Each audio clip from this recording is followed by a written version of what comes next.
On this week's City Skylines 2 o'clock, agent pathfinding, system performance, traffic accidents, parking, and much, much more. And all with this week's special guest, Larry Skylines. Hey, Bon, glad to be back, and let's talk some traffic AI. Oh yes, the dev diaries are out, and do you know what? This one is packed with little bits. There's so many little bits for you to tear apart this week. I'm really excited to hear your opinions. So let's get started. Let's start with pathfinding. So pathfinding has been completely rewritten. Where it used to be proximity based, we are now using something called a pathfinding cost, where the cost is calculated using multiple factors such as the city's road network, travelling time, travel cost, and agent preferences. Now, we'll definitely go into a lot more detail on this in just a moment, but what are your initial thoughts on the pathfinding improvements? Well, first of all, I never realized that it was a straight line thing. So I guess if you had two roads and a fire station on one and a fire station on the other, and they were perhaps only one cell apart, but didn't actually connect for 10 tiles or something, then I guess it would go all the way around. I never knew that. No, I'm with you. I didn't either. No. Yeah, but it sounds like the improvements they made addresses a lot of the frustrations we had with the game and with that the vanilla traffic especially, that there's so many factors to how that pathfinding is calculated, and it sounds like it even can change based on what happens along the route in the time from they start until they get to a certain point, which is really interesting. Right, yeah, well, let's break down some of these individual pathfinding calculations. So it's one big algorithm which is all mixed up from a number of different... So we'll start off with the one thing that doesn't look like it's particularly changed, and quite right too, because I think they have it kind of right, they just needed more to it, and that is the time model. So where if you've got a highway running from point A to point B, the citizens would take that. If it's quicker to walk, the citizens would do that. So it's good to see that model is still as was. Yeah, absolutely. And actually it sounds like it may have been improved on a little bit, but yeah, it does sound like it's pretty much the same. They'll take the faster, higher speed limit roads and avoid the slower, lower speed limit roads. That's it. Now, along with that, we have three other agendas. First of all, something called comfort, which I think is a little bit more than just comfort, such as planning the route to be as smooth as possible. So possibly that is to take highways rather than dirt tracks, because they would be bumpy. Avoiding unnecessary turns at intersections, which I find a really interesting phrase. How do you avoid an unnecessary turn at an intersection? Maybe what we're talking about is a number of junctions between where you're starting your journey from and where you're ending your journey, and maybe if you can do one with fewer junctions, that'll be a lot more comfortable a ride. And then, as well as finding a suitable parking spot or public transport spot to get off at. What do you think to that? Well, first of all, the name of it, comfort, it could also be titled road rage or the aggressive driver part of the pathfinding. But yeah, I would assume that the unnecessary turns means that it's going to try to take as straight a route as possible and not, if you've ever sat and watched the traffic in a big gridded city that you have, you'll see cars turn and turn and turn and turn and turn, like they're going up a ladder or stairs or something, they'll take that sort of path to get over where they are. So I would assume that's what it means. And the parking, in some ways I was a little disappointed. It seems like they improved that traffic AI so much because I always enjoyed that part of the game. It almost sounds like it's going to shift to the parking aspect and getting your people to go where you want them to go. And it sounds like you may have to manage that. It will, yeah. Much more than we ever thought about before with the pocket cars. But Yeah, it's an interesting aspect to this. Well, we have got parking coming up a little bit later on, That so we we'll look do. forward to that one. Then money. So the cost of the fuel usage and potential parking fees. Again, more on parking later. Citizens will weigh up travel and parking costs and compare them to other travel options, as well as walking to see which is quick, comfortable, and affordable. We've also, while we're talking about distance and money, delivery vehicles, the cost of resources that they transport increases the further away they are delivered. Again, that is proper realistic. So, yeah, everything, it's all about trying to keep it small, keep it local, unless you need to travel further. Yeah, it sounds like we're going to have to manage the game in a much different way and sort of spread out these resources that need to be delivered. Um, it also sounds like they're going to take into consideration the cost of public transit, and whether it's cheaper to drive or take public transit to where they need to go. So we'll be setting our own bus tickets. We know there's a lot more control on. Again, we'll get to parking later, but yeah, there's a whole lot more control that we didn't have before. Anyway, the final controlling factor is something called behaviour and the willingness to make, in speech marks here, dangerous decisions in traffic, such as making a U-turn. I think they refer to something like that with if you've got a police car that needs to get to an incident quickly, that will be more likely to make a turn in the road straight there and then, while other vehicles, if it was like you or me driving to work, would be less likely to do so even if there was something blocking in front of us. Yeah, and again, this also could be titled the idiots on the road. You could search that in YouTube and come up with all sorts of videos on that. But I think that's another aspect of realism. There is you're going to see some wonky traffic, but actually they're doing it on purpose. So it should add a little bit of entertainment to the game. Oh, yeah. And that would I'm sure lead to some crashes and may make it a bit entertaining. We've got crashes to talk about shortly as well. But yeah, so you've got all those basic behaviours, the time, the comfort, the money, and the behaviour models. And then tied into that, it mixes in with the different demographics. So with teens, the most important thing for them is money because they don't have much. Adults who have got kids at home, so they really want to get there and get back quickly, and then the seniors, the likes of me, who prefer a high level of comfort. I love the way that we tie in all of these things together.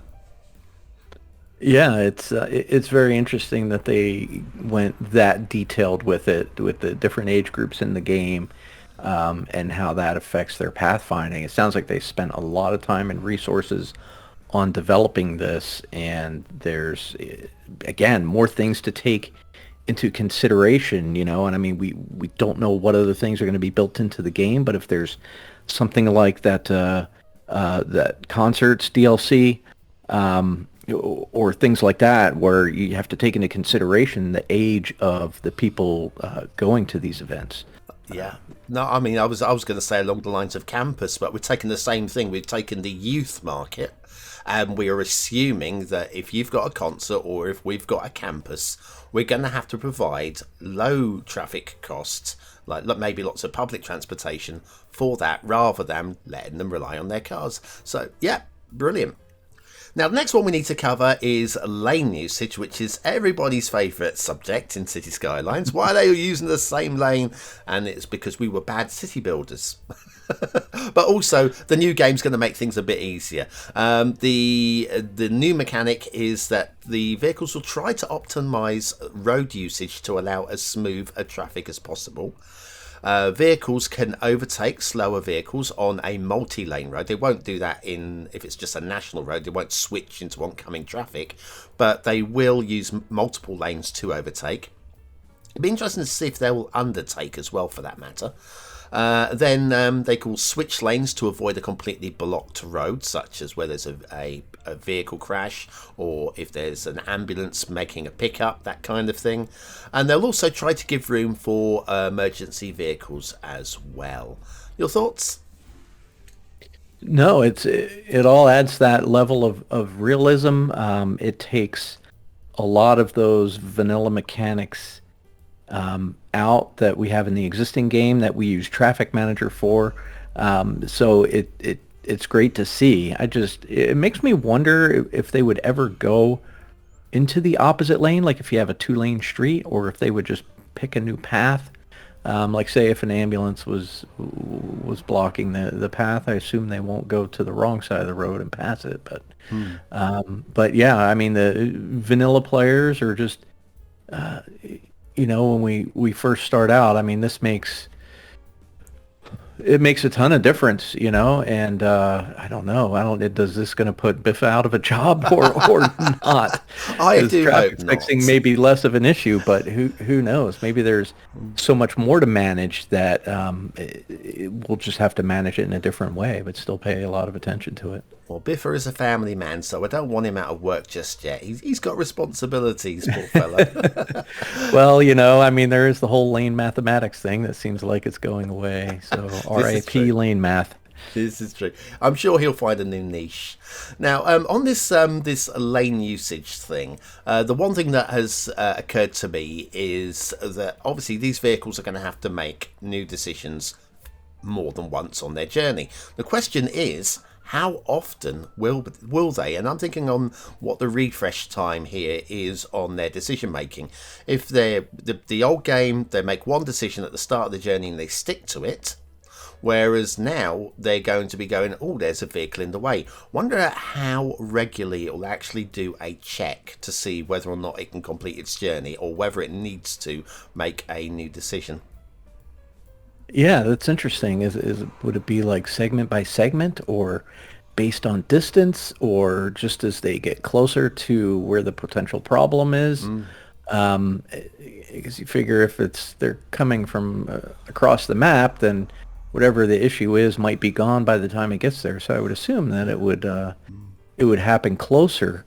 But that also makes me maybe something we'll get into a minute here in a performance, how that's going to affect the machine you're running the game on. Yeah. I mean, there is a quote that covers that slightly, which is, in addition to calculating their path, all vehicles and pedestrians take into account all nearby agents at all times as they navigate the streets and pathways in the city. So it is the nearby agents.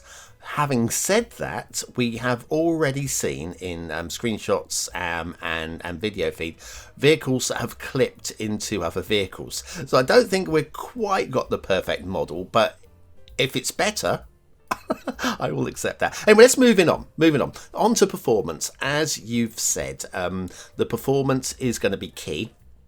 I'll read directly from the quotes here.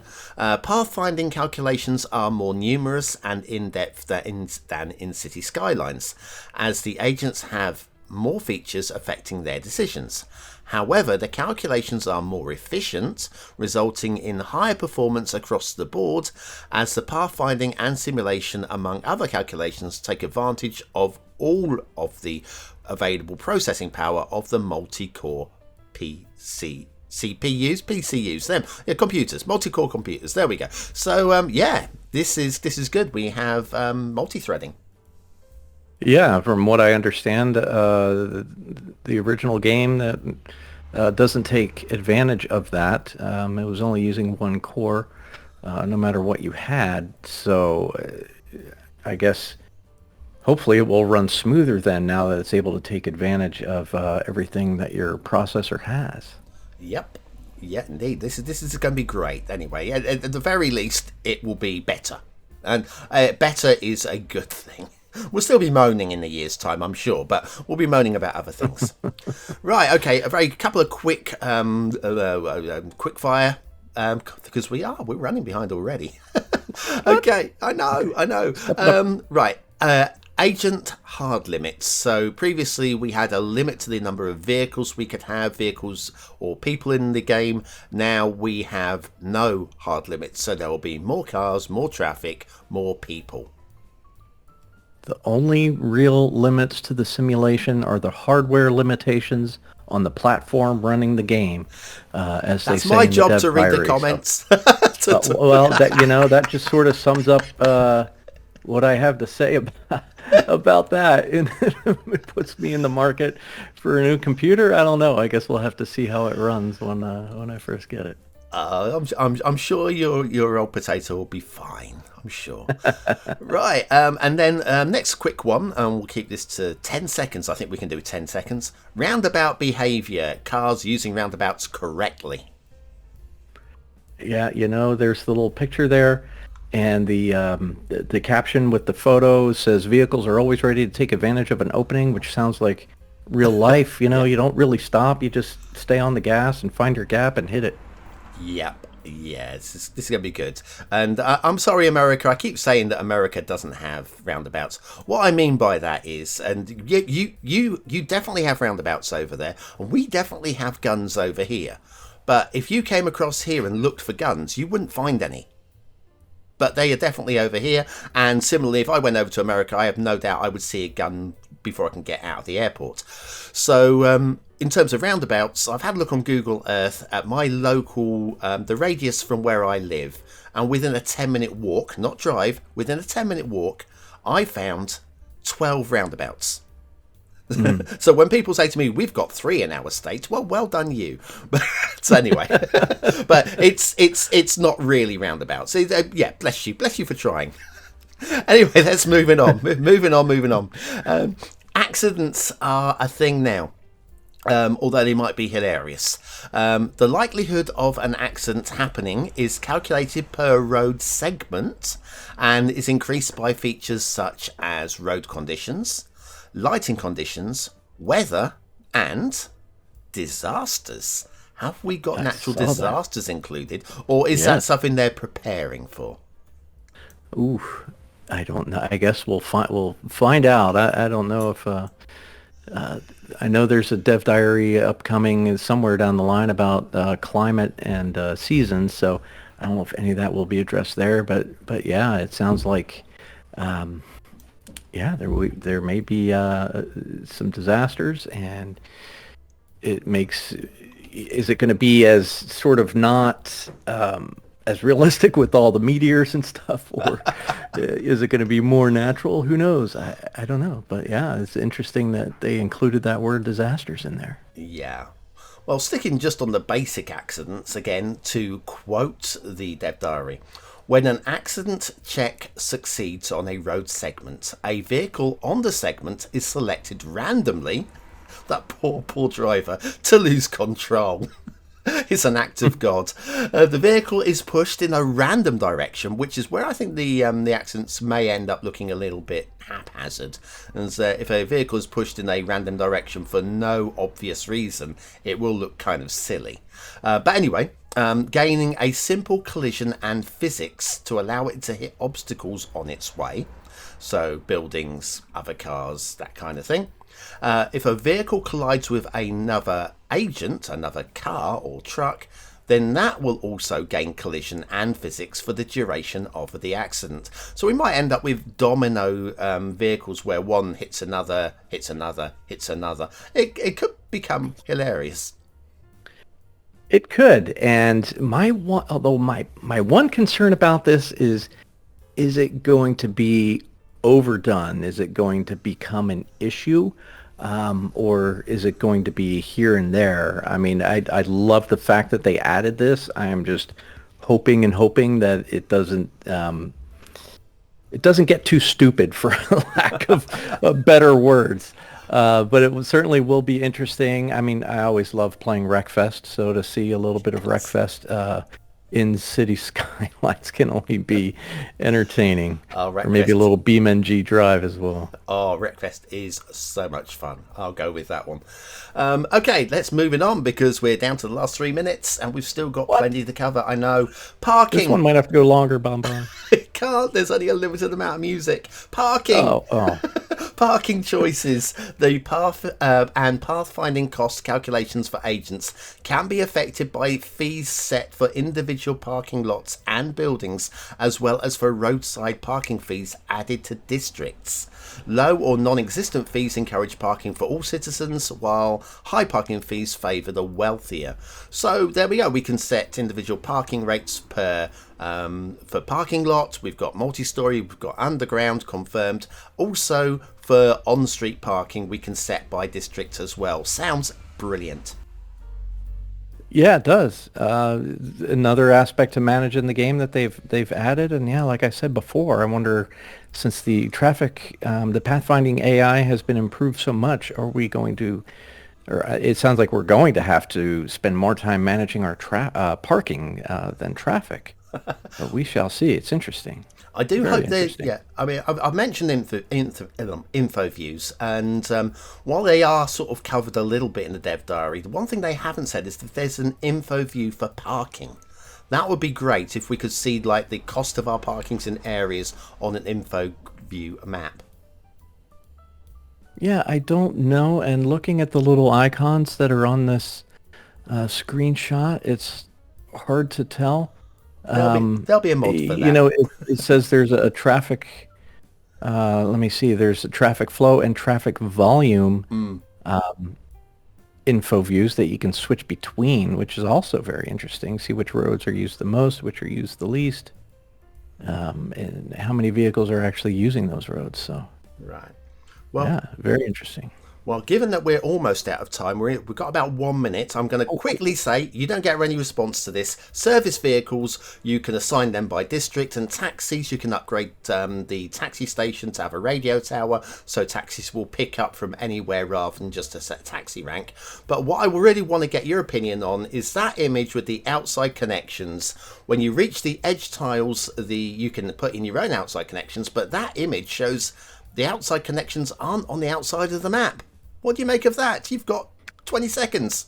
Yeah, it shows that, and they called it edge tiles, and so, yeah, we won't see people spawning out of the abyss. And maybe they'll walk in, you put a bunch of trees there, like they're just kind of ghosts walking in from the forest and then spawning a car. I don't know.